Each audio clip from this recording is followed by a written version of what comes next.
Bajo el puente del troll.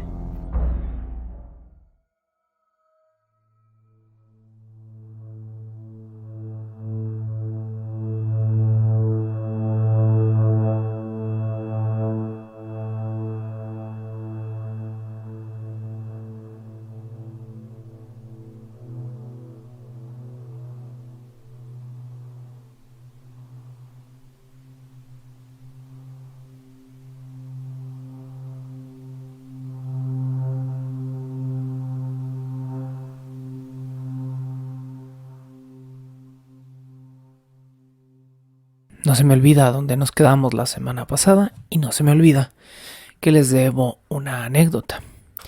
En esta temporada de Los Diablos de Ludón nos quedamos justo en el momento en el que la hermana Jeanne de Agnes estaba a punto de escribirle a Urbain Grandier para pedirle que se uniera al convento de las hermanas Ursulinas.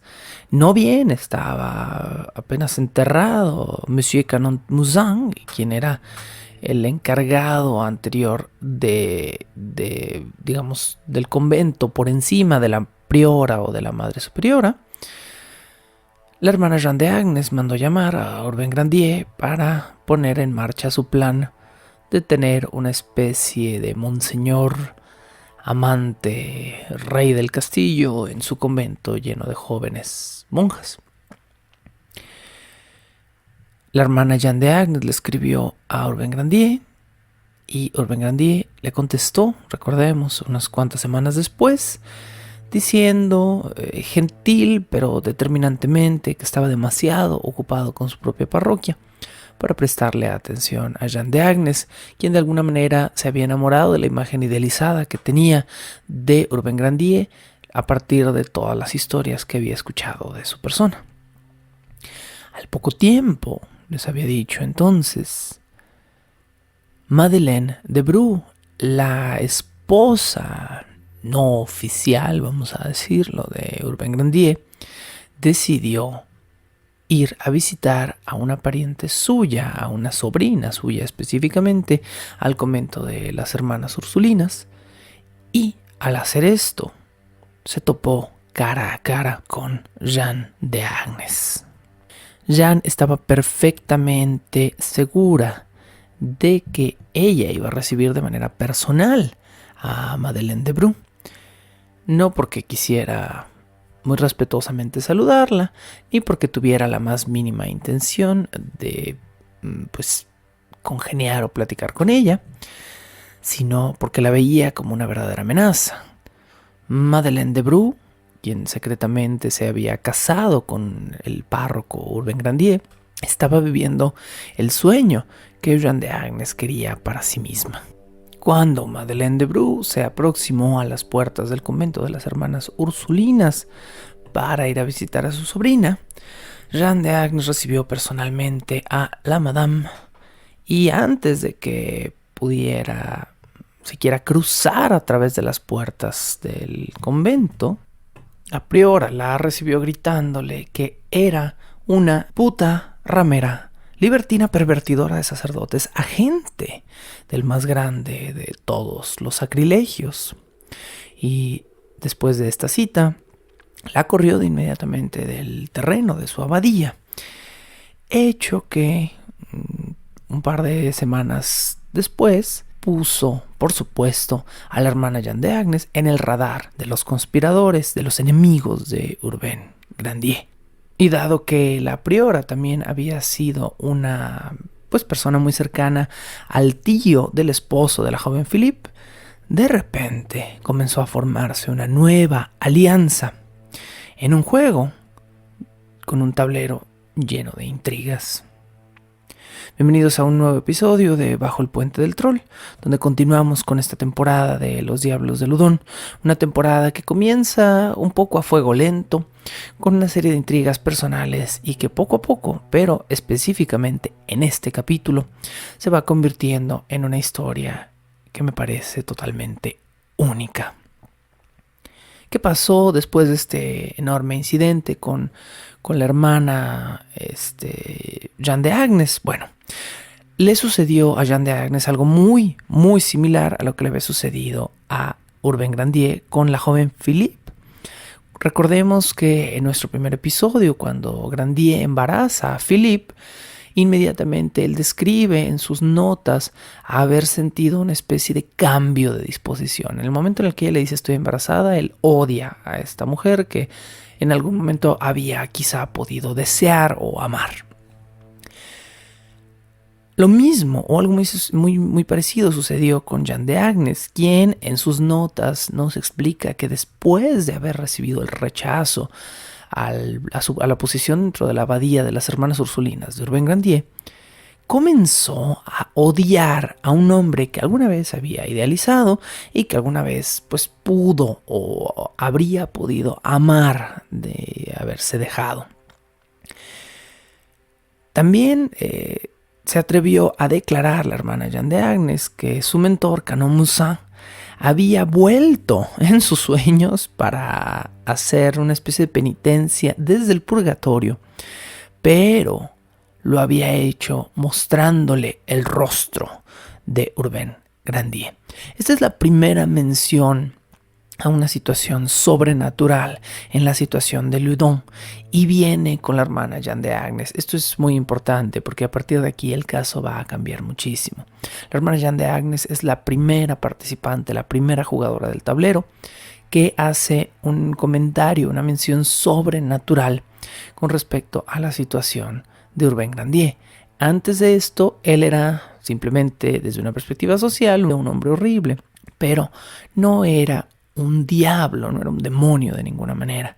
Es con Jeanne de Agnes que por primera vez es mencionado como una entidad demoníaca, de alguna forma. Lo que sigue ahora en la historia comienza entonces como una extensión por el amor de Jeanne de Agnes a las bromas pesadas. Recordemos que Jeanne era una mujer con un cierto complejo de inferioridad por su estatura, por su joroba. Era una mujer que tenía ciertas deformidades, que era muy ingeniosa y que gustaba de jactarse de su propio intelecto.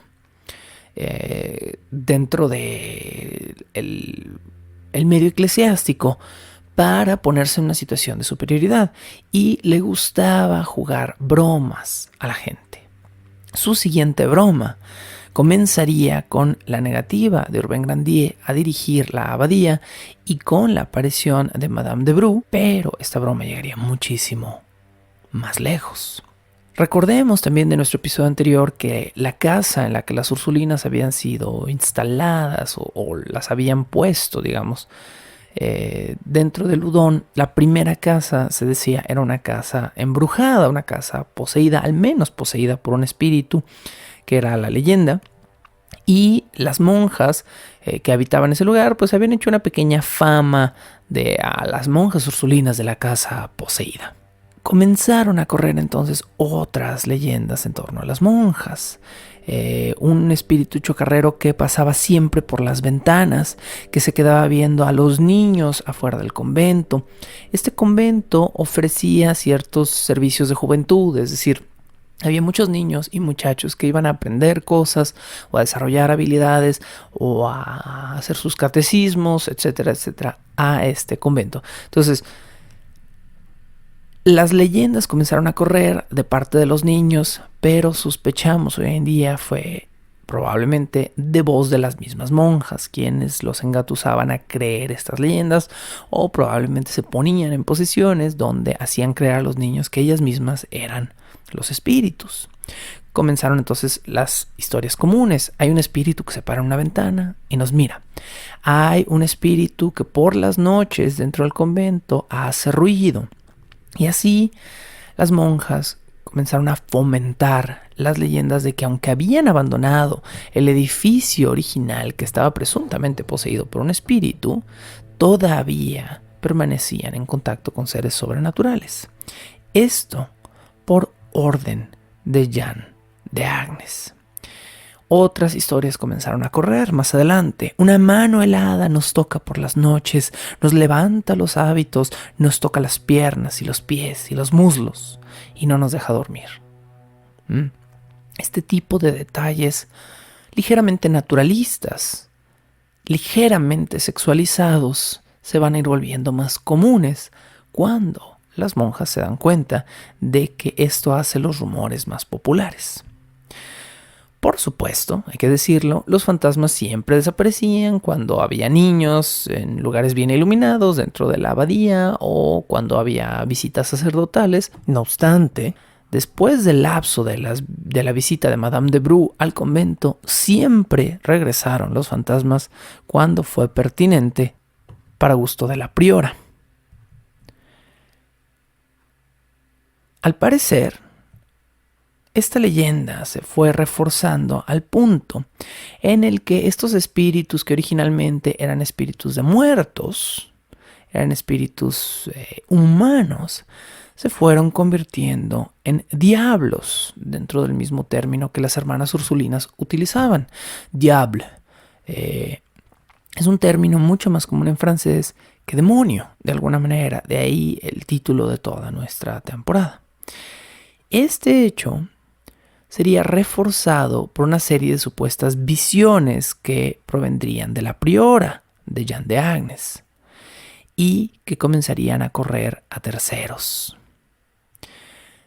De pronto, no otro que el mismísimo Monsieur Louis Trinquant, recordemos que era el padre de Philippe y que era el antes fiscal público de Loudun, estaba declarando frente a un consejo de conspiradores que la situación diabólica del convento de las Ursulinas de Loudun se estaba saliendo de control. Pero cuando Louis Trinquant fue corriendo con los conspiradores con esta queja, no fue para perjudicar de ninguna manera a las monjas o a su priora, sino con una idea que beneficiaba a todos los conspiradores.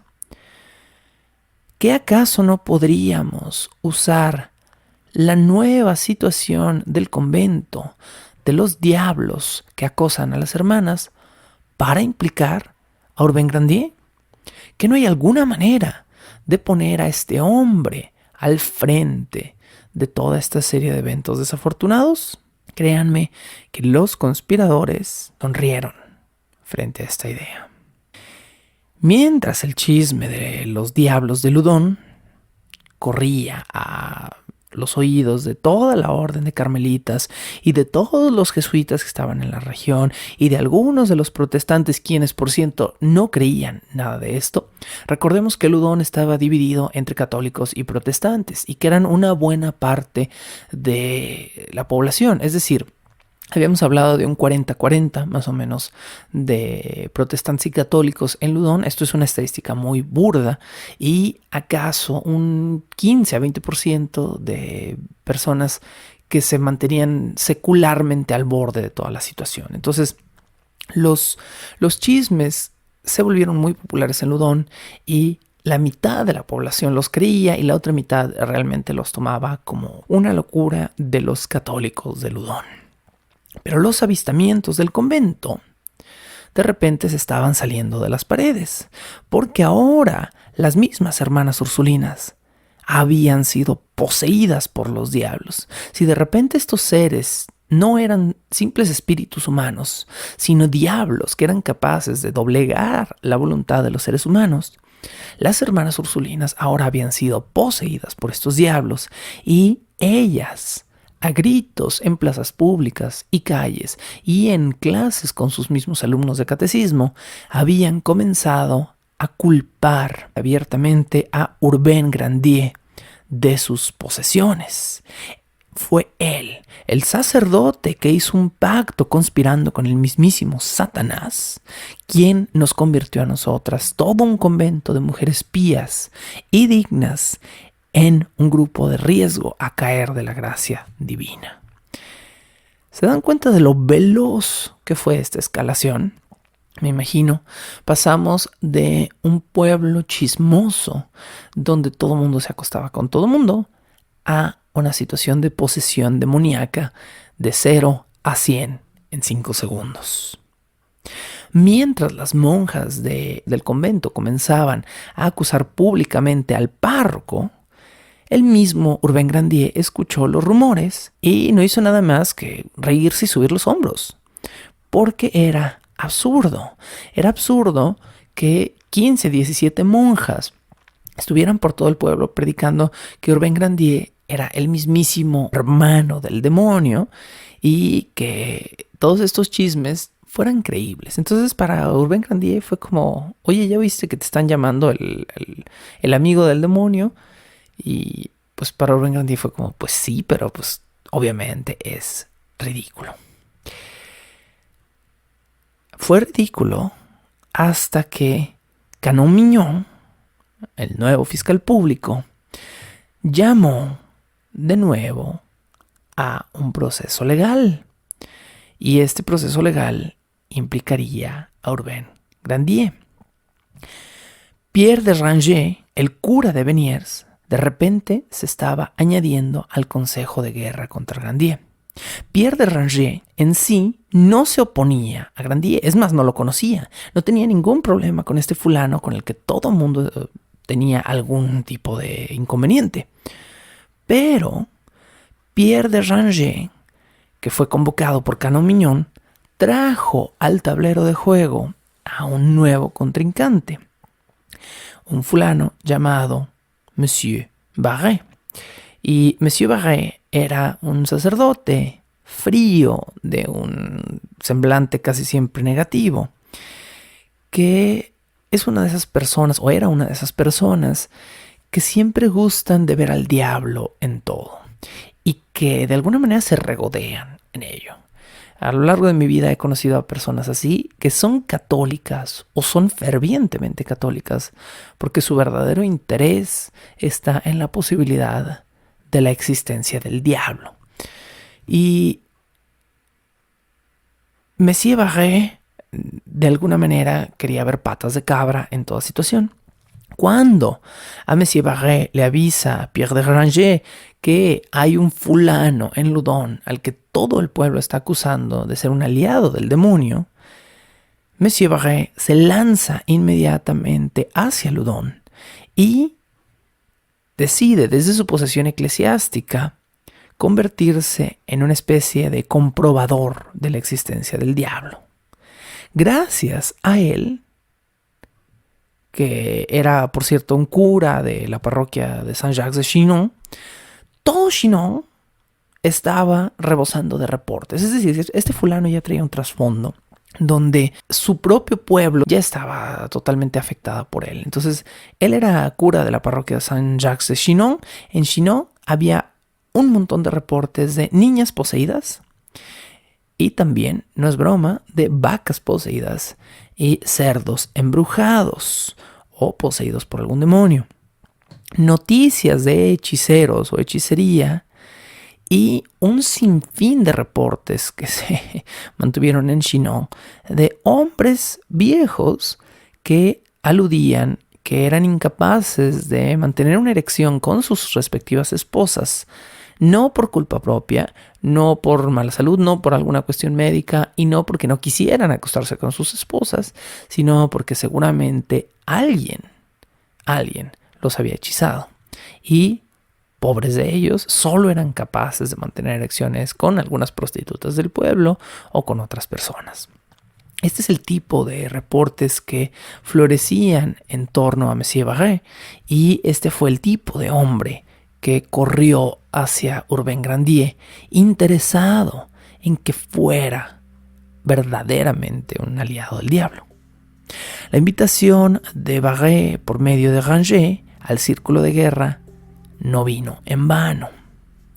Barré había realizado exorcismos a puerta cerrada y cuando llegó a Loudun comenzó a exorcizar, presuntamente, a algunas de las monjas ursulinas. Pero, dado que Rangé era un creyente del exorcismo a puerta cerrada, no resultó verdaderamente conveniente para las hermanas de Loudun.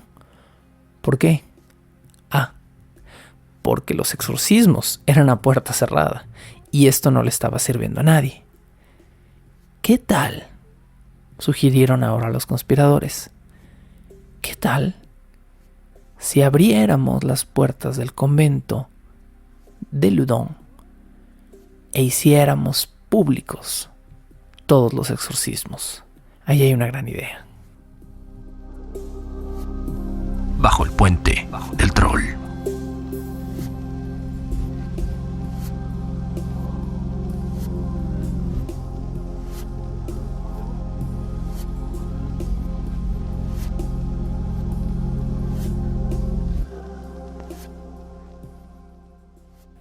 Ahora Loudun tenía una nueva atracción para todos sus visitantes.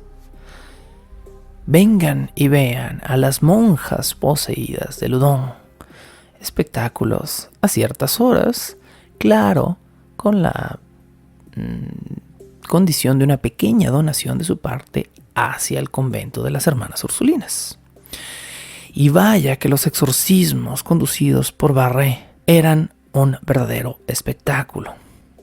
Las monjas más jóvenes del convento y también la mismísima priora, la hermana Jeanne d'Agnes, se tumbaban boca arriba en una cama o en el piso, escupían, se metían los dedos en la boca, decían groserías y se levantaban los hábitos hasta donde el demonio les pedía. Tan rápida se corrió la voz sobre los exorcismos y tan exitosa fue este modelo de espectáculo que el convento de las hermanas Ursulinas tuvo que ampliar funciones, por decirlo de alguna manera, en las cuales siempre hubiera un sacerdote y una monja disponibles para realizar algún pequeño show, de manera que aumentaran los diezmos. Ahora, los conspiradores habían encontrado su punto de atención positiva y Urbain Grandier era públicamente el amigo número 1 de Satanás. Se dice que Barré y las monjas quedaban fatigados luego de un día completo en el cual tenían que dar múltiples funciones para entretener a sus audiencias. Uno de los días más exitosos fue el 8 de octubre de 1632, día en el cual Barré obtuvo al fin su primera victoria como exorcista, al desterrar por completo a uno de los 7 diablos que habían poseído el cuerpo de la hermana Jeanne d'Agnes. Porque sí, algunas hermanas ursulinas podían estar ocasionalmente poseídas por un demonio, pero la priora Jeanne d'Agnes tenía dentro 7 demonios que se iban a tomar su tiempo en salir. Asmodeus fue el primero de estos demonios que la hermana Jeanne d'Agnes expulsó y que presuntamente había estado viviendo en los intestinos de la hermana Jeanne, causándole su malestar gástrico. Recordemos del episodio anterior que la hermana Jeanne tuvo severos problemas gástricos que durante un lapso de años la dejaron totalmente débil y enflaquecida.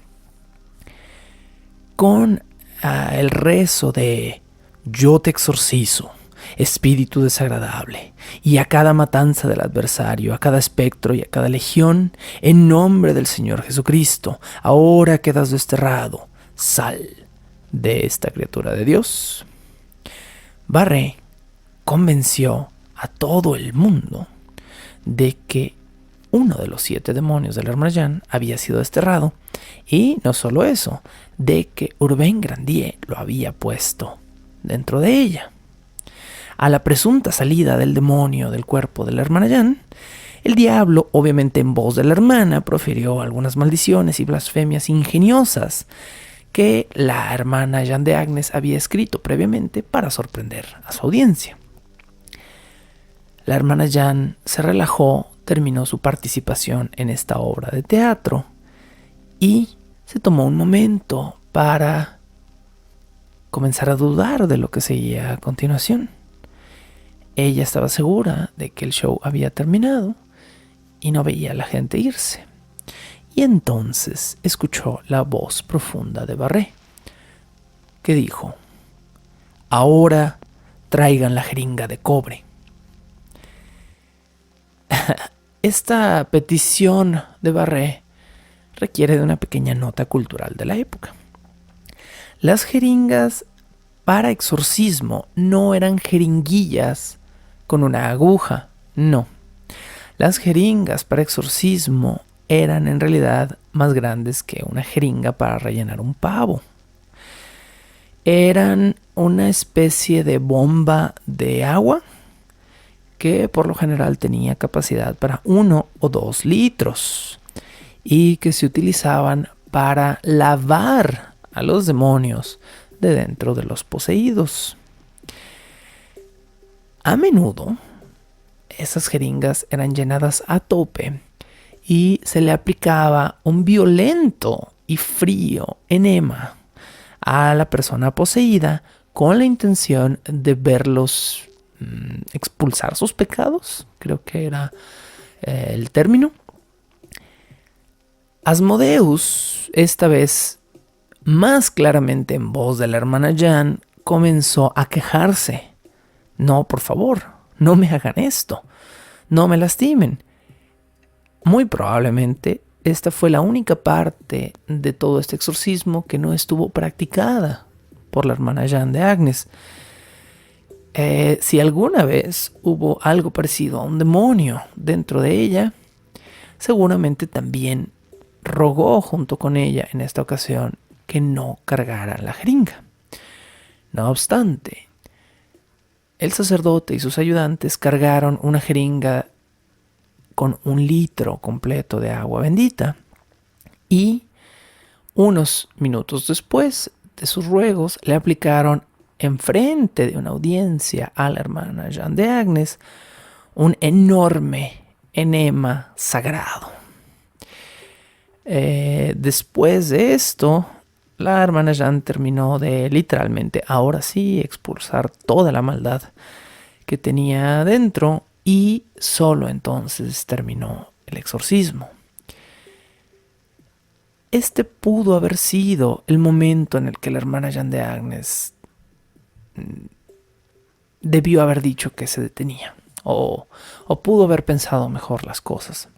Si ella misma se estaba arriesgando a una ruptura intestinal, a un problema estomacal, a cualquier situación, arriesgando de alguna manera su propia vida en toda esta situación para implicar a un hombre que ella realmente jamás había conocido más que en leyenda, a lo mejor esta pudo haber sido una pequeña advertencia, pero no lo fue. Como otro dato curioso al respecto de este caso, la jeringa para exorcismos no fue inventada por Barré, pero sí fue inventada por un francés. Investigando un poco, al parecer fue inventada por un fulano que se llama de Fervaques. Y el señor de Fervaques la inventó precisamente para una monja poseída. Entonces, al parecer, esta herramienta era común en conventos. Bueno. La historia de la Iglesia Católica es tan divertida como fascinante. En la autobiografía de la hermana Jan de Agnes, que después de los eventos que van a cerrar con nuestra temporada, Jan de Agnes escribió su propia autobiografía, donde incluye muchas de las peculiaridades que hoy en día sabemos de todo este caso. Jan de Agnes dice en su biografía posterior haber perdido o haberse de alguna manera desfasado de su propia conciencia, de su propia razón, al momento del enema, del exorcismo. Excepto por la parte en la cual la jeringuilla penetró en ella. De alguna manera creo que hubo un shock en la hermana Jan de Agnes, ¿no? En el momento en el que la penetran, la violentan con este artefacto, ella de alguna manera se desfasa o se descoloca de su propia conciencia, porque ella dice recordar con horror el momento en el que la penetran y después estar como en un estado desfasado. Si lo leemos desde la propia perspectiva de su autobiografía, la hermana Jeanne debe haber sentido algo similar a lo que siente una persona durante una violación, que es básicamente lo que le estaban haciendo. Aunque ella estaba coludida en el exorcismo en sí y en acusar a un hombre totalmente inocente de ser un hereje, y digo totalmente inocente de los crímenes que lo estaban tratando de acusar, pero creo que aquí hubo un acto de violencia también hacia Jeanne de Agnes. Bueno, contrario a lo que se pensaría de la experiencia, la hermana Jeanne de Agnes continuó participando en una serie de exorcismos y también, a diferencia de lo que uno pensaría, en los siguientes exorcismos se entregó, según su propia biografía, con mucha más pasión a unos nuevos juegos que cada vez eran más sexuales de alguna manera dentro del exorcismo. Aquí les cito un pequeño extracto de su propia autobiografía. Jamás creí que uno pudiera quedar poseído sin consentimiento o sin hacer uno mismo un pacto con el demonio. Pero ahora me doy cuenta que estaba equivocada, porque hasta el más inocente puede ser poseído. Yo nunca fui miembro de estos inocentes, pues, a decir verdad, cientos de veces me entregué al demonio al resistirme a la gracia. Este es un simple testimonio de Jeanne diciendo: yo nunca fui una buena persona, de alguna manera, o nunca me consideré una buena persona. Siempre fui una persona resistente a las reglas de mi propia iglesia. Y yo no digo que yo sea virtuosa, pero creo que sí fui poseída. Esto va a ser muy interesante al final de toda esta situación, cuando la psicología, la psique de Jeanne de Agnes está totalmente cambiada de cómo estaba a estas alturas del juego. Continúa la hermana Jeanne. Los demonios poco a poco se insinuaron en mi mente y en mis inclinaciones, y fui sintiendo un violento odio cuando ya no se me permitió expresar mi resentimiento. Esto también es la hermana Jeanne diciéndonos: yo era una persona explosiva, yo era una persona expresiva de alguna manera, y en el momento en el que algo expresivo no se me permitía, yo reventaba, y los exorcismos me sirvieron, según ella, para liberarme de estos demonios. Bueno, para mí, de alguna manera, todo lo que acaba de decir Jeanne de Agnes en su autobiografía es la racionalización del odio que Jeanne de Agnes había sentido injustamente o injustificadamente para con Urbain Grandier por medio de la misma fantasía que ella había ayudado a crear, y que ahora era secundada por Barré y por las monjas y por el padre Surin, quien estaba a punto de llegar al tablero. El padre Surin fue un sacerdote, dicen públicamente, introvertido, pero en lo privado era un sádico y era un sacerdote que gustaba el castigo corporal, tanto en él mismo, de una manera, digamos, masoquista, como en una manera sádica. El padre Surin creía que todas las mujeres eran histéricas, que toda excitación sexual era malvada, probablemente excepto la suya, o quién sabe, a lo mejor aparte de su fetiche.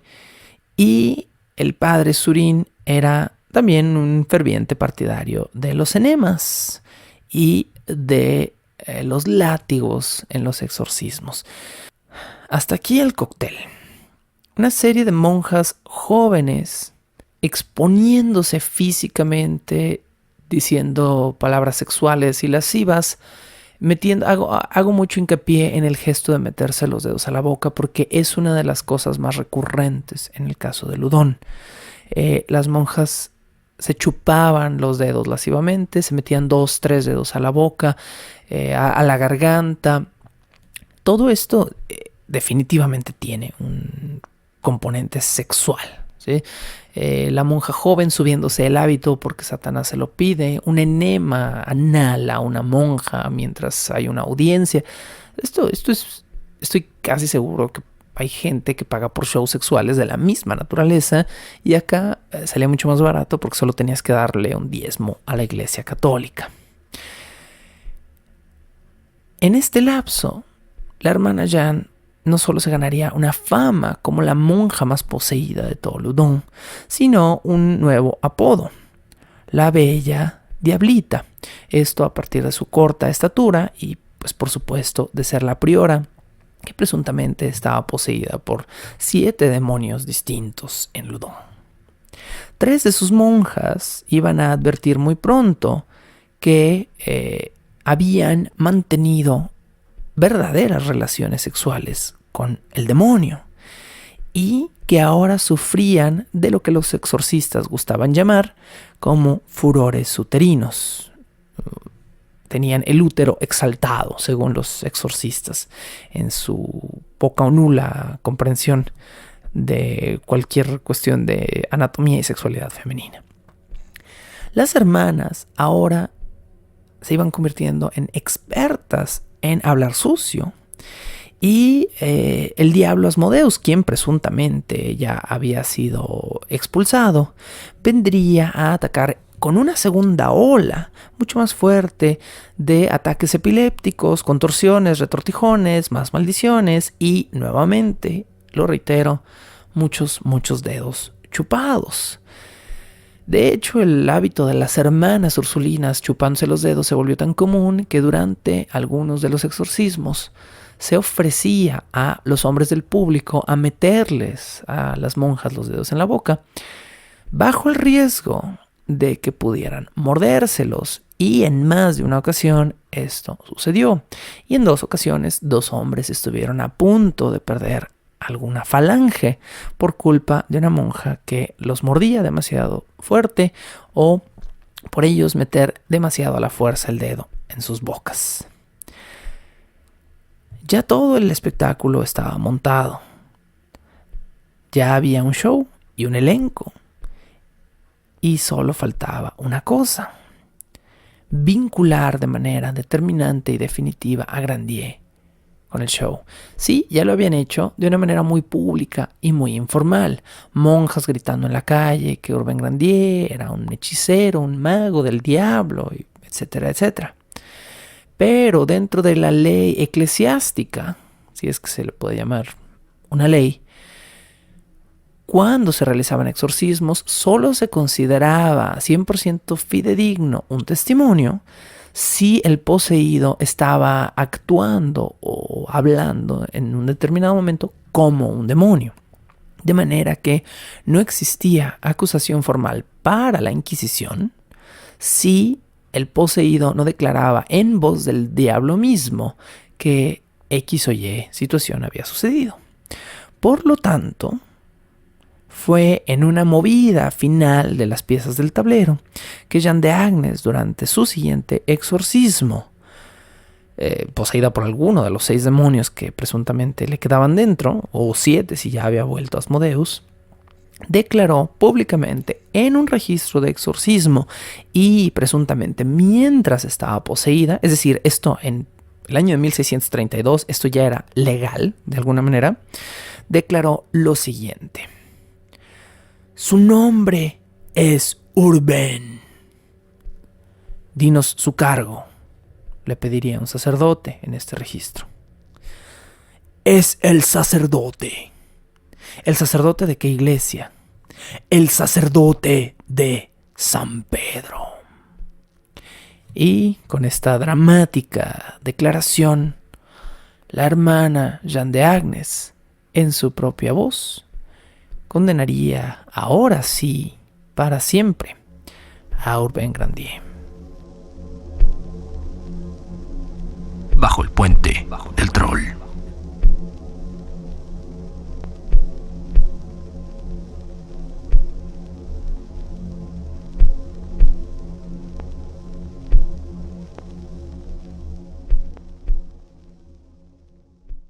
Bajo el Estatuto de Brujería de 1563, cualquier acto de brujería podría ser castigado con la muerte, siempre y cuando la contraparte, en el caso, pudiera probar que la intención de la bruja o el brujo era la de atentar mortalmente contra la vida de una persona.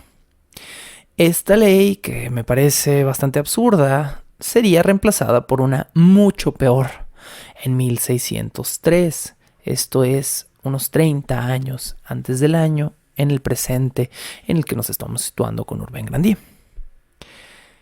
En la ley de 1603 bastaba con que alguien poseído o durante algún proceso de exorcismo declarara a otra persona como un aliado del demonio para condenar a muerte a esta persona. Kramer y Sprenger, que son los autores del infame Malleus Maleficarum o el martillo de las brujas, citan múltiples formas de comprobar un acto de brujería, de hechicería, de magia, de adivinación, etc. Todas las formas que se citan en el Malleus Maleficarum de comprobación, comillas, son totalmente ridículas y la mayoría son simplemente acusatorias. Por ejemplo, el Malleus Maleficarum acepta, comillas, cito, cualquier tipo de testigo y cualquier tipo de evidencia en cualquier caso de brujería. O sea, todo. O sea, ¿qué es evidencia? Todo. Tenemos aquí un pedazo de madera. Es evidencia clara de que hizo brujería. Ok, fabuloso.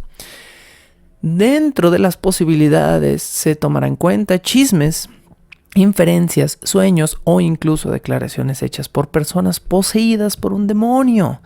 Por lo tanto, dentro de la legislación eclesiástica e inquisitorial de 1603, cualquier confesión realizada por un demonio bastaba para acusar a cualquier persona de lo que fuera.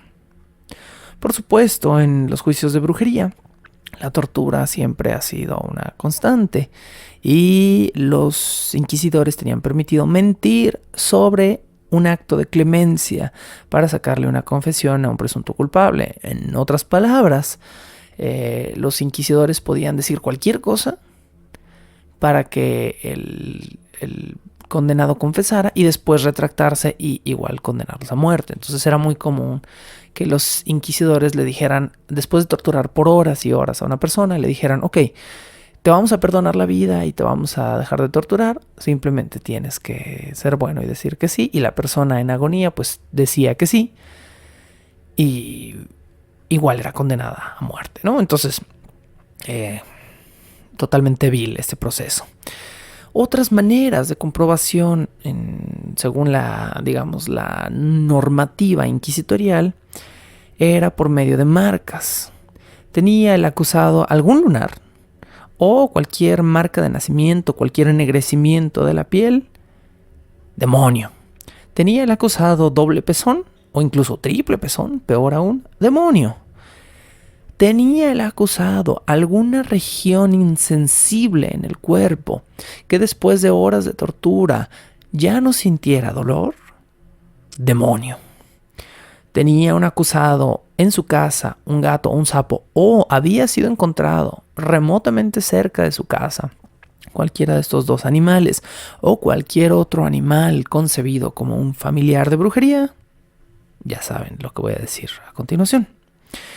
Si la respuesta a todas estas preguntas era sí, entonces estabas indudablemente en presencia de una bruja, de un poderoso hechicero, de alguna persona que había pactado con el mismísimo diablo. Y eso era, pues por supuesto, sin contar lo absurdo de todas estas medidas. O sea, una cantidad enorme de personas tiene lunares, casi me atrevo a decir que todos, aunque pues no creo que sea un 100%. Más del 10% de la población del planeta tiene tetillas supernumerarias, es decir, tiene pezones extra. Y no sobra decir que en Europa, en 1600, el gato era un animal increíblemente común en casas y otros lugares porque se utilizaba como control de plagas.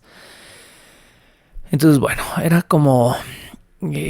bastaba con que alguien fuera sospechoso para que existieran las pruebas para que fuera acusado. Los inquisidores también tomaban en cuenta enfermedades, por ejemplo, tempestades.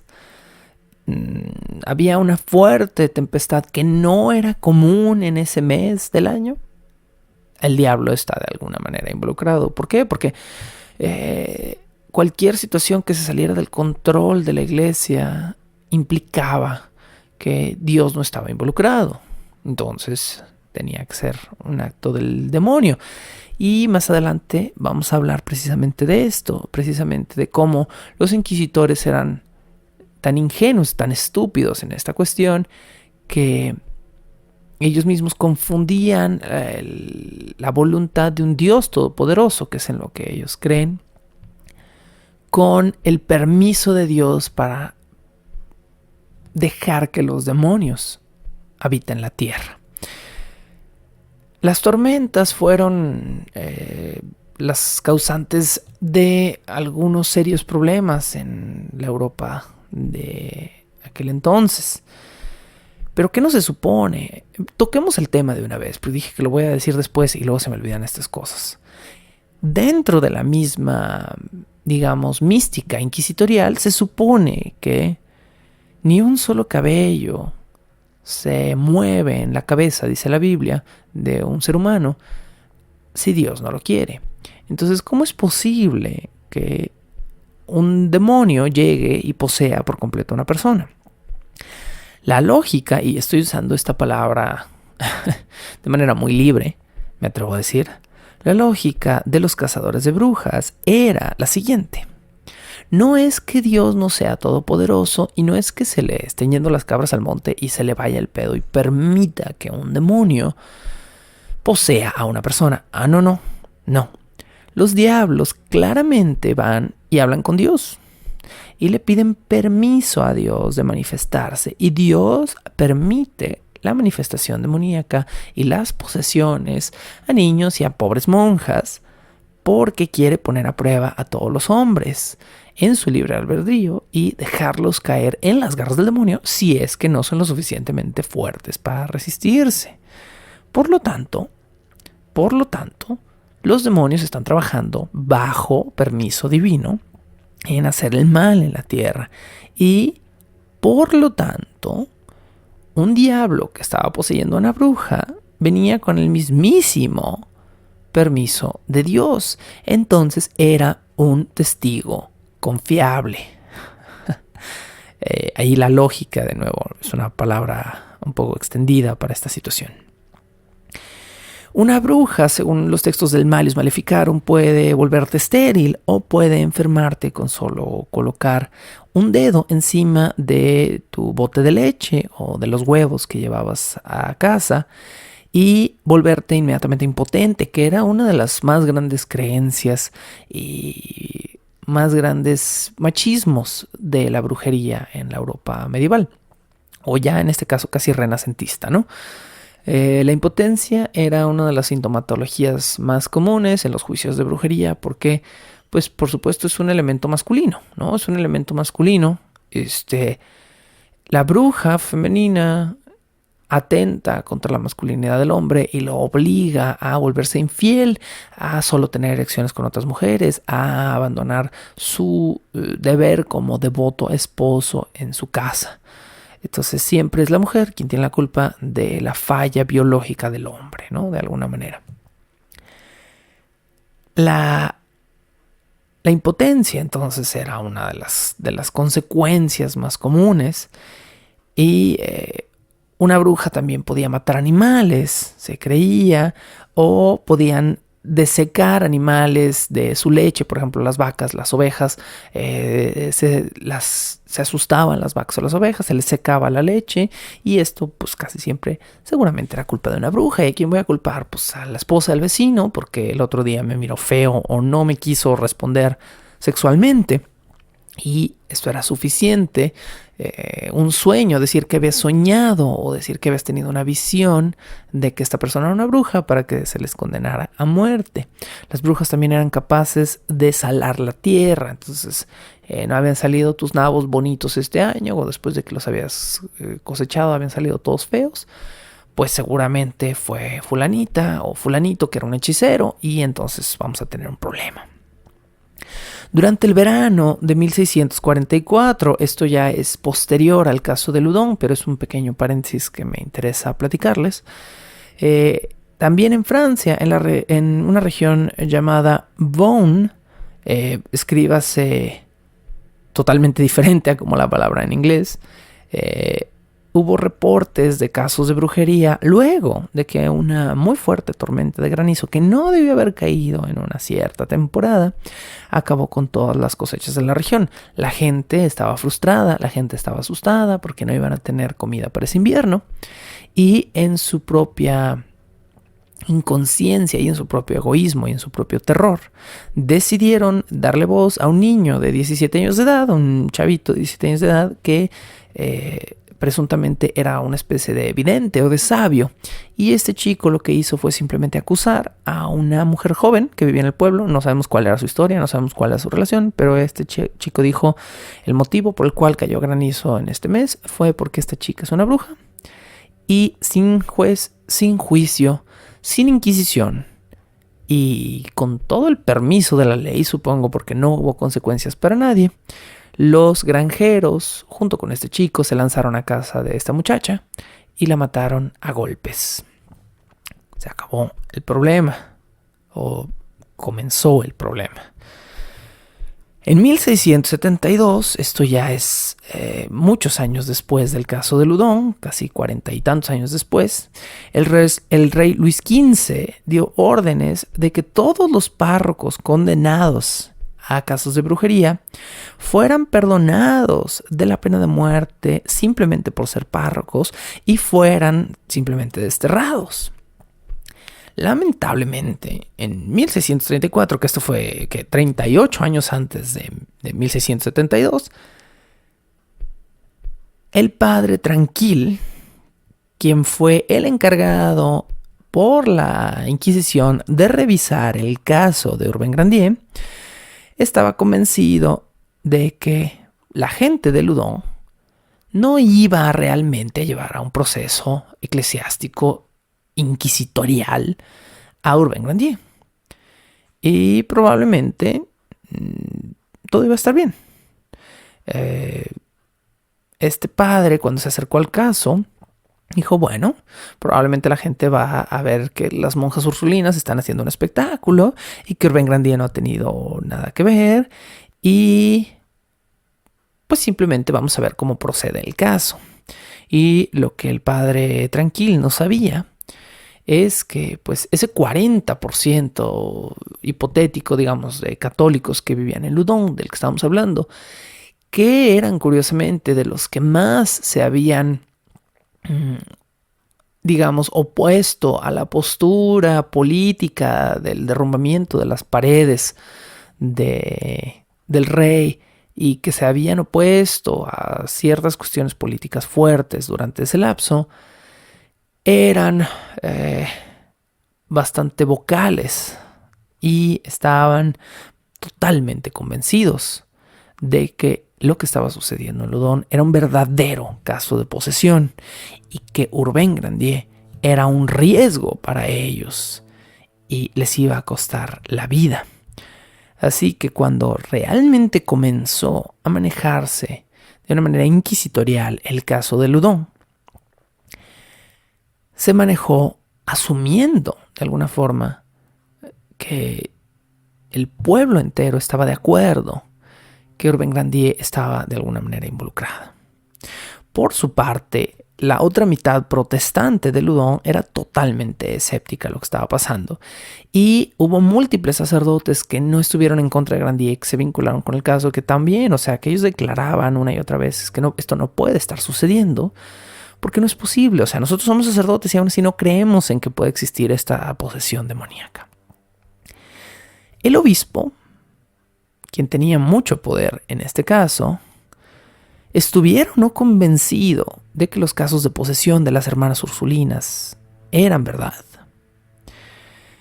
odiaba a Urbain Grandier, así que firmó los documentos necesarios para que la Inquisición se encargara oficialmente del caso de Urbain Grandier, y Urbain Grandier fue oficialmente acusado de hechicería.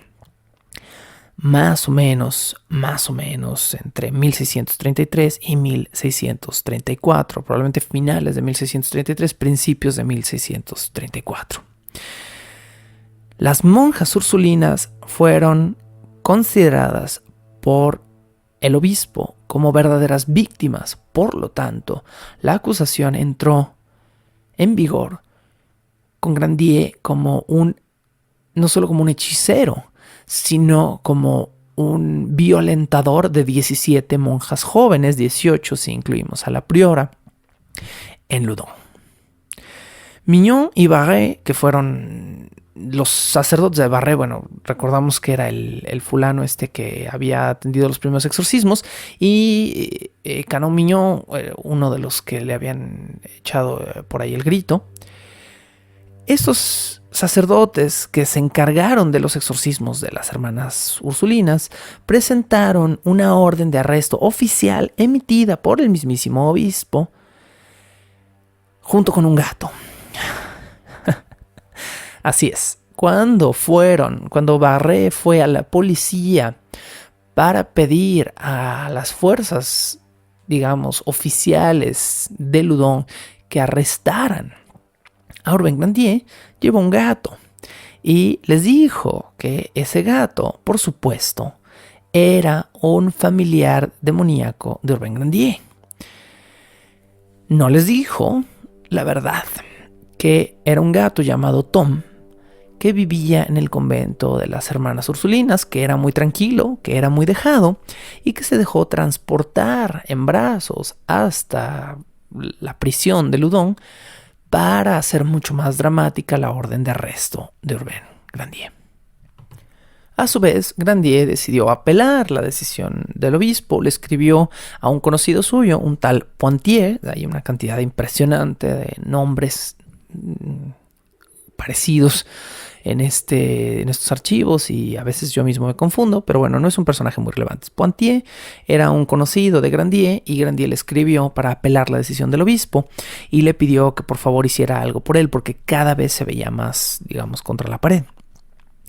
Si algo se logró con esto, fue que Mignon, por lo menos, ya no iba a realizar más exorcismos y que los exorcismos por un lapso ya no se realizaran públicamente. Entonces la apelación de Grandier realmente sirvió de algo.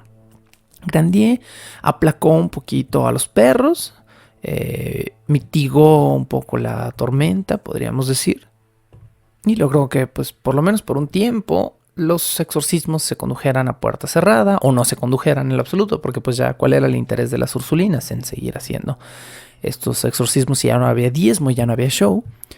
Y que al menos Mignon ya no estuviera involucrado. Entonces iban a mandar a un nuevo exorcista para que viera si la situación se estaba conduciendo de forma oficial. Pero para estas alturas del juego, la actitud de las hermanas ursulinas se había vuelto tan excéntrica que Loudun ya era conocido por sus ursulinas poseídas. Según múltiples reportes, por ejemplo, la hermana Claire, no la conocemos más que por ese nombre, se había comenzado a reír histéricamente en momentos en los que nada gracioso sucedía durante una misa o durante un bautizo. La hermana Marta y la hermana Louise de repente se agarraban a golpes en medio de alguna procesión o simplemente se ponían a maldecir a todo pulmón a medias de una ceremonia. Y Loudun había comenzado a sonar en el mundo entero como el lugar donde sus conventos eran más bien como manicomios. La práctica de meterse los dedos lascivamente en la boca se había convertido en la constante favorita de las monjas de Loudun, quienes, como les mencioné en ocasiones anteriores, ya habían comenzado a morder a hombres y a sacerdotes que presenciaban o que participaban de alguna manera en los exorcismos. Y justo antes de que se cerraran estos exorcismos a puerta abierta, uno de los sacerdotes invitados a ver uno de los eventos que metió un dedo en la boca de una de las monjas, vayan ustedes a saber por qué, estuvo a punto de perder para siempre el pulgar. Cuando la Inquisición llegó de manera más oficial a Loudun, cuando ya no eran sacerdotes aislados los que iban básicamente a toquetear monjas presuntamente poseídas a puerta abierta en un convento recibiendo un diezmo, la situación sí se veía fuera de control. Entonces, la apelación de Grandier sirvió por lo menos para poner un poquito de alto a aquel show ridículo. Se detuvieron entonces los exorcismos públicos, pero además se llamó a un doctor que examinó a todas las hermanas ursulinas, incluida su priora, y el doctor afirmó que no había ni un solo síntoma verdadero de presunta posesión entre las hermanas. Hizo una declaración firmada en diciembre de 1632. Este es el punto exacto en el que al padre Mignon se le prohíbe continuar con los exorcismos, y durante los primeros meses de 1633 las monjas detuvieron por completo sus ataques de posesión. ¿Por qué? Porque mientras estuvieran poseídas, una monja podía hacer lo que quisiera, podía gritar y chuparse los dedos y escupirle a la gente y maldecir y decir todo tipo de cosas sexuales. Pero cuando presuntamente, por orden oficial de la Inquisición, no estabas poseído, esto te podía costar tu cargo. Y de repente, las hermanas ursulinas volvieron a portarse muy bien. Pero esto provocó un efecto totalmente indeseado en la abadía. La abadía se quedó sin espectáculo, sin pupilos, sin shows y por lo tanto sin dinero.